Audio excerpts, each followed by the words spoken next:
Good morning. അപ്പോൾ welcome to day 3. ഞാൻ ഇടയ്ക്ക് ഒരുങ്ങിക്കെട്ടി താക്കോലും പിടിച്ചിട്ടെന്നല്ലേ ഞാൻ എൻ്റെ പുരക്ക് പോകുന്നതെന്ന്.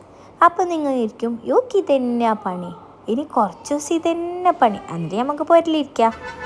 സ്ട്രോബെറി ഇല്ലല്ലോ, താങ്ക് യു. അപ്പോൾ ഇതെന്ത് സംഭവം എന്നല്ലേ, ഇന്നലെ എൻ്റെ ബാറ്റിന്ന് ഷമഷേ ഷമഷേ എന്നിട്ട് കൂക്കിയിട്ട് ആളിന്ന് എൻ്റെ മോൻ്റെ ബാറ്റിൽ കയറിയിട്ട് സ്ട്രോബെറി സ്ട്രോബെറി എന്നാക്കുന്നു. ദുനിയാ പിടി വരുത്തിയിട്ടാ കാസർഗോഡ് മൊത്തം വരുത്തിയിട്ട് ഞങ്ങൾക്ക് സ്ട്രോബെറി എവിടുന്നും കിട്ടിയിട്ട. ഡ്രാഗൺ ഫ്രൂട്ട് കണ്ടിട്ടാകുമ്പോൾ ഞാൻ പറഞ്ഞു ഇതതിനെക്കാളും ടേസ്റ്റ് ഉള്ളൊരു സാധനം. ഇതിൻ്റെ കളറും വിത്തെല്ലാം കണ്ടിട്ടാകുമ്പോൾ ചെക്കൻ ഇതിന് ഫ്ലാറ്റായി. അങ്ങനെ അത് തിന്നോന് സെറ്റായി. പിന്നെ ഈ കാണുന്നത് ക്ലീനിങ് സെക്ഷൻ.